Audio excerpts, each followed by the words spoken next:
I'm Minnie Jacobson. I live here on Jeremiah Road. All my children are married. And I have 6 grandchildren. I try to get out every afternoon and do something. I go to the senior center, I play bingo, Pokeno.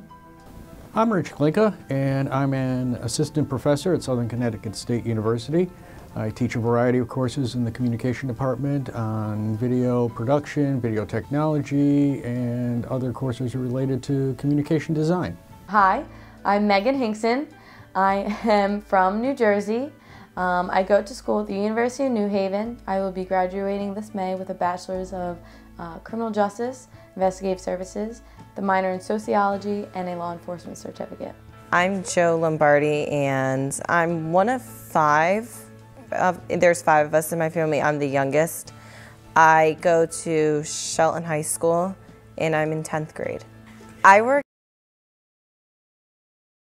completely. So growing up, we didn't really have much technology because it didn't come around until maybe the late 90s, early 2000s.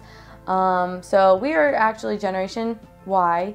Our parents and grandparents are Generation X, and future or little cousins or grandchildren are Generation Z.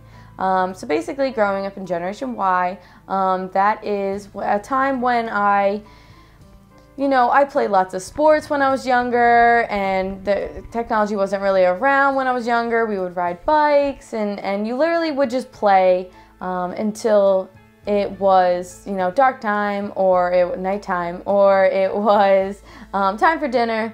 I went to Mohegan School because it was pretty much a K through 6 school, because pretty much with my generation, everyone has to go to school. There's a No Child Left Behind Act. As far as sports go, there were pretty much tons. When you were younger, you did regular soccer, and you pretty much, your parents signed you up and you played. But when you got older, you did try out for soccer. So that was always like the big thing, if you were gonna make the soccer team or not. We didn't have TV.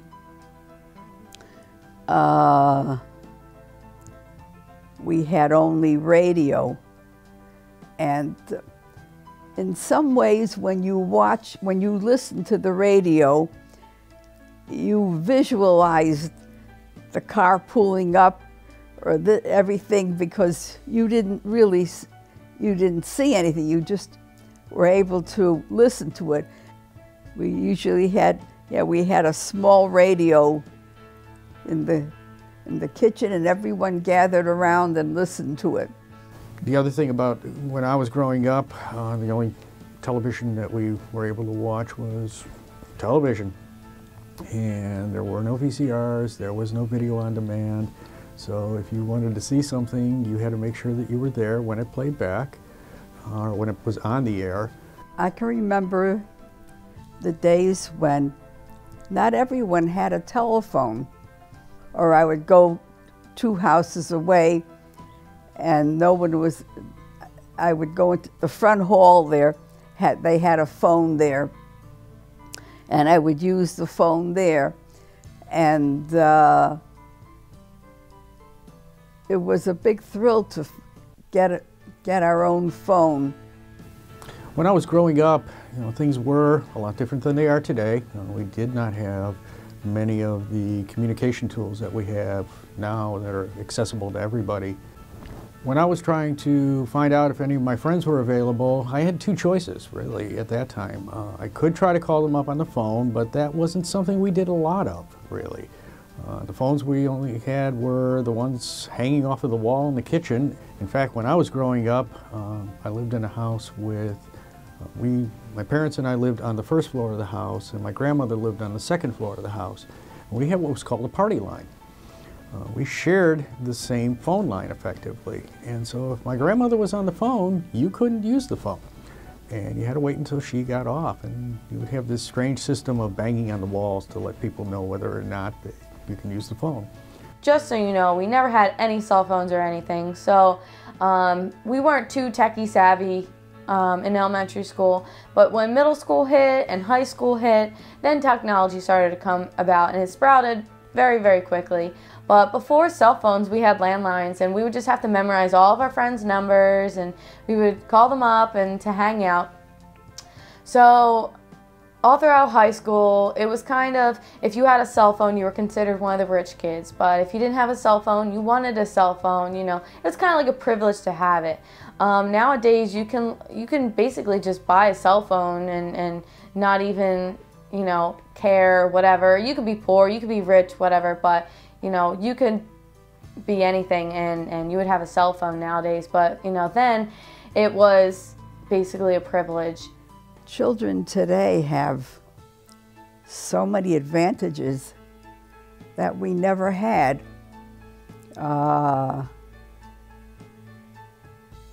Today, every family has a car, and it's like a 2, 3, 4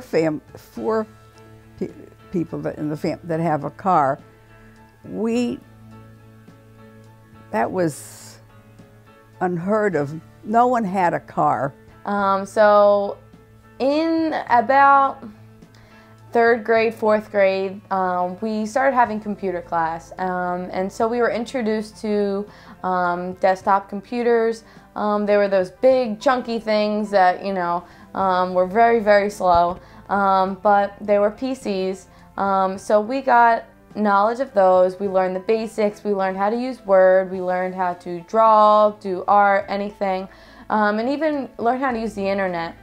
But nowadays, kids in Generation Z abuse the fact that they have technology. They, you know, are glued to their phones. They're glued to their laptops. They're addicted to this technology, and I don't feel that's healthy at all. That's not true. We are not glued to technology because, you know, I'm learning right now in history, the Industrial Revolution. Obviously, I'm not going to sit there and write a freaking 4-page letter. I mean, that's annoying. I'd much rather type it, save it, edit it, instead of sitting there rewriting. And I think if they had the technology we had, they'd be using it too. So they can't say anything. It's not our fault that their life wasn't as good.